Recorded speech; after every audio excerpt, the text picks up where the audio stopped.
Story 1. For a whole year, I would buy out every single tub of Top the Tater dip from a 100-mile radius of a grocery store I used to work at. All because I once had a rude customer throw an absolute fit at me because we were out of it and she apparently needed to buy 2 tubs of it every week for parties that she had been hosting for years. She tried to file a complaint because I, as a cashier, had no way of finding out and letting her know when we would get more in, and my suggestion of her calling in the morning, it was like 10 p.m., to speak with the manager of the dairy department was me being too lazy to do my job. Every single time she came in after that when I was working, she would scoff and roll her eyes at me. Sorry for everyone else who wants to buy it, but it's important that I personally mess with this person. Story 2. Unhinged? I would hire people to collect DNA samples of gum stuck in public places like tables and sidewalks. Then send them a certified letter saying I have a DNA copy of them from gum left at the specific location just to mess with them. Story 3. Travel to the bottom of the ocean in a glorified water heater maneuvered by a video game controller. Obviously. Maybe stick 4 other rich guys in there with me? Story 4. If I had insane amounts of money, I would hire a team of actors to randomly show up in public places I frequent. Cafes, parks, airports, just to talk about me in hushed tones like I am some mythical figure. They would say stuff like, I heard they once wrestled a bear in Alaska. Or, yeah, they bought an island just to let it go back to nature.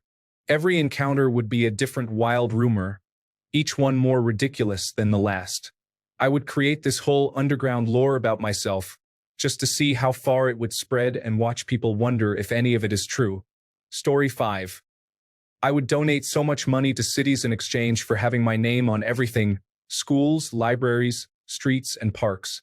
All funded and maintained by me and in my name. Even the city itself would be renamed to my name. Everything else in the city would remain the same, besides the recent upgrades to all things that were recently managed by the city. Win-win. Story 6. I might create a whimsical theme park where each ride is based on the quirkiest concepts imaginable, like a roller coaster that simulates time travel or a haunted house filled with friendly ghosts that tell jokes. Story 7. Commission a double-decker articulated bus and make it wheelchair accessible. There would be a phone booth-sized elevator car or platform lift to the 2nd level. The bottom of the trailing section would be fitted out as a garage for a wheelchair-accessible K-van. Nobody has made a bus that was both double-decked and bendy since the Neoplan Jumbo Cruiser in the 70s. 2 surviving examples were turned into tour buses for musicians. One was turned into a recreational vehicle. My youngest son has a genetic disease that is terminal. He has 10 or 15 years left. I'd love to take him on an epic road trip back and forth across the continent. He's in a wheelchair full-time now. For some destinations, like the giant redwoods of California or the Disability Water Park in Texas, he'll need alternative chairs, such as tracked for nature preserves and stainless steel manual ones for water parks. Because of the need for transfer hoists, he needs a bathroom far bigger than you normally see in recreational vehicles as well. If I could pull this off, it'd be the biggest road-legal recreational vehicle in North America and, as far as I know, the only road-legal vehicle with an elevator in the world. Story 8. How wealthy? Billions or millions? Millions. Spontaneous comic book store and vintage video game investment. Just go in and buy out huge parts of the store's collection. Randomly decide I want to completely collect a series of comics. I need the entire run of New Warriors. What do you have? Same with video games. Yes. I want every copy of Double Dragon you have in stock. Billions. Drive through random neighborhoods. Identify people who own their homes and actually live in them. Secretly pay off their mortgage. Never tell them who did it. Story 9. If I had unlimited cash, I would pay artists, engineers, and scientists to create completely nonsensical yet elaborate artifacts that look like they are from an advanced ancient civilization. Then, I would secretly bury them in random archaeological sites around the world and wait for people to discover them. Imagine historians losing their minds over a perfectly preserved computer from 5,000 years ago or a beautifully crafted stone tablet that predicts future events with eerie accuracy. I would be the world's most dedicated, anonymous prankster, rewriting history books from the shadows just for my own entertainment. Story 10. When other drivers cut out in front of me or cut me off, I would not break. I would go through all the hassle with the police, insurance, and possibly courts. I do not drive like an irresponsible person, so I would never intentionally cause a collision. Just let collisions where I would not be at fault happen. It would probably teach a lot of irresponsible drivers a good lesson. Story 11. I have a plan. There are two large hills in my hometown that are a few hundred feet above the rest of the city and separated by about a mile. I would buy both of those hills. This would involve buying out all the low-income housing on top of one of the hills and relocating a senior care home. I would restrict access to the tops by building a low-ceiling tunnel that will only fit my Lamborghini or a similarly low car. I would give one hill to my friend and take the other one, and have large imposing mansions built on them. I would install large trebuchets on each hill, and my friend and I would launch projectiles at each other's houses from time to time just for fun. Story 12. Buy a large-sized restaurant. Replace all the seating with armchairs and turn it into a place where you can only order drinks and snacks and read the paper, but not talk at all. Hire bouncers to strictly enforce. Story 13. Buy off a bunch of high-level politicians on both sides and record them selling their souls for money, then publicly expose them all for the massive pieces of shit they all are. Story 14. Aggressively introducing motorsports into the country I am living in with determination. Buy huge plots of land and convert them into racetracks, open various racing schools and disregard complaints, telling them to endure it. I am going to make this place the leading country in motorsports in Southeast Asia, whether they like it or not. Story 15. I would buy the Popeyes franchise in my town and fire everyone because they forgot my sweet heat and blackened ranch sauces one time. I would then put up signs that we were hiring for $40 an hour. It would be my private Popeyes. Story 16. Pay for all medical bill balances for anyone making under a predetermined amount of money annually. Pay for free lunches in schools across America. Fund child care services. Pay for school supplies for every teacher in America. Fund the arts. Unhinged things. Story 17. I don't know if this is unhinged or not, but I'd spend a lot of money sprucing up my city, and not really for anyone other than me. I'd buy a bunch of buildings downtown and turn them into stores and restaurants that I want to be there. I wish there was a bookstore that looked and felt like it's straight out of Skyrim, with big spiral staircases and huge fireplaces. The whole place would be wood, stone, and black iron.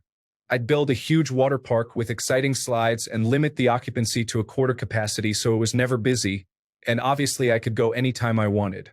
I'd build some sports stadiums and create teams for them that I own and control just so I can attend games. Basically, I'd become a prominent figure in my city and improve all the places I want to be. It's unknown if I'd be philanthropic about it. It sounds like an Eric Cartman plan, so it might be more unhinged than I think. Story 18.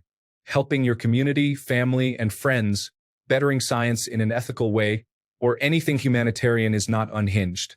Buying a house or traveling is also not crazy in any way. I know you weirdos won't let me down. Story 19. Barrett Jackson auction. Buy a bunch of one-of-a-kind cars. Then do a pay-per-view smash-up derby with them.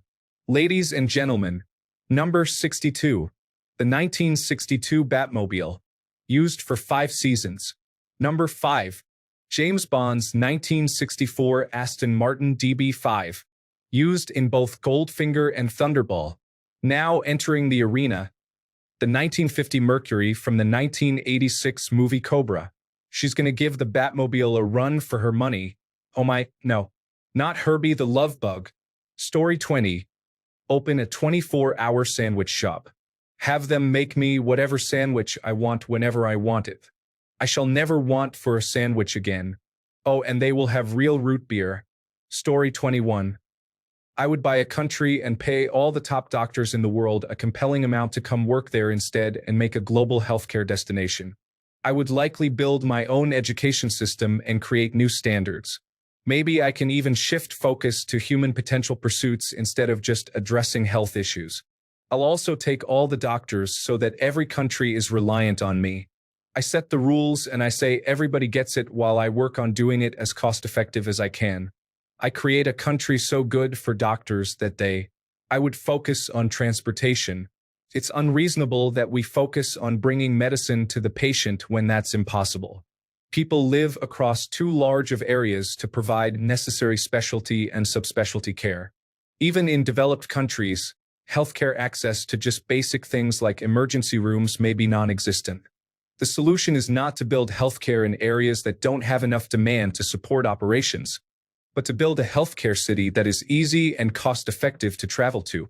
No insurance, no contracted rates, no more corruption, no more countries deciding healthcare treatment. I would probably have to build a major national defense, as I suspect interests will not want me to succeed. If money has to be diverted to eliminating these people, so be it. With the cost of infrastructure, compensation, logistics, and military, I estimate the cost will be anywhere between a vast fortune. I get angry when people try to criminalize wealth or say things like, "You don't need that much." Yes, I do. Story 22. Purchase the company that makes Three Musketeers bars. Insist on touring the factory a few random times per year.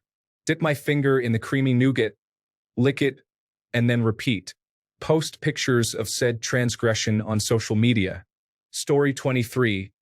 There were a few things we found in Vegas that sparked this discussion between my boyfriend and me. For $2,000, you could crush a car with a tank, and there was also a company that let you reenact a Top Gun scene in a plane. We said if we were stupid rich, we would do something like that. Story 24. I do not think it would be considered unhinged, but I would immediately have personal chef and chauffeur services. Just send the invoice every month. I would never drive or cook again. Story 25. I've actually thought about this a few times recently. I would invite every homeless person in Chicago to get on a bus and rent out a banquet center somewhere to get everybody some fresh clothes and shoes, a new haircut, a hot meal, some gift cards for future meals, a satchel of toiletries, a cell phone, and then have a chat with a counselor to possibly get them some government assistance, mental health care, and actual health care. Treat them like they're visible and worthy of some love. Then, every month or so, I would text them all on their phones and invite them back to the banquet center for another meal and to renew the stuff they might need again, telling them to bring their friends who were also down on their luck. I figure I'm rich, so companies would want to donate time and products to be associated with this initiative. Then, after a few years of investing in this, I would surprise all of these people with the login and password to an investment account I started in their name that has been generating income and interest since they had their first banquet center shower. Now they are all self-sufficient and possibly willing to donate their time to do it for other people or not, but they're happy and that's the point. Also, I'd be naked all the time. I'm rich and these are my old balls down by my ankles. Story 26. Hide $10 million in pennies in a chest somewhere on the planet. Hide the location behind different riddles in a made-up code that needs to be deciphered. Open up a casting call. Only those who are invited may participate in the quest to crack the code. Only the person who cracks the code may excavate the chest. No magnets allowed. No help from others. Only shovels are allowed, which have to be purchased from my shovel company, obviously. Travel costs are also not included. By the way, 2,500 tons is the weight of the pennies. Story 27. Build or relocate a medieval castle including a moat and drawbridge. I would pay the zoning commission to be allowed to place it smack in the middle of a very high-end suburb in Middle America. Story 28. Buy a fighter jet and use it like a private jet to go everywhere. More realistically, I would buy a private jet, get trained in it, then hire staff to do the flight planning and filing. However, I would fly the route myself with a co-pilot so I can take bathroom breaks. Story 29. I would regularly get into minor traffic collisions. Like some guy being a jerk and cutting me off, I would simply rear-end him hard enough to ruin his car, get out, walk away, and have my secretary deal with the insurance. Possibly even come back to the scene with a new car to gloat before continuing with my day. Story 30. A guy I worked with once said, "If I win the lottery, I will open a sweatshop assembling things and then have those go next door to my next sweatshop to disassemble and send back next door." Funny dude, though. Story 31. Build a towering statue of a thinker, but instead depict Donald sitting on a toilet. I would let people pay a small fee to view it, and the proceeds would be donated to its upkeep. I want it to be as large as the Statue of Liberty. place it as close to his grave as allowable or at Mar-a-Lago. Additionally, I would buy that location and turn it into a public golf course with free access for veterans and similar initiatives. I understand it's not a completely rational idea, but spending money out of spite would probably consume a significant amount of funds. Story 32. I don't personally find this unhinged, but others apparently do. Buy out a massive piece of undeveloped land, like most of Alaska or Montana, preferably with lots of forests, mountain ranges, and natural bodies of water, and basically create my own national park but with much stronger protections. I would run it like a small country under my dictatorship. For example, I would only permit certain people to live on the land, but they would do so rent-free and never have to worry about supplies since I would have some sort of supply chain established with my wealth. I would hire park rangers to patrol and shoot poachers on site. I would also hire veterinarians, groundskeepers, and environmental researchers to help maintain the park. If there are ever any questions or investigations into missing poachers, I would just pay off whatever authorities I need to look the other way, or treat them like a poacher since they just pose another threat to the safety of my home. I just want to ensure that a beautiful chunk of land is preserved in all its glory, and I would find ways to eventually sponsor limited groups to experience that beauty since a lot of people never get the chance. But if I do a bad job at vetting the groups, like if a kid comes in and spray paints something or someone starts a gender reveal forest fire, I would go Willy Wonka on them.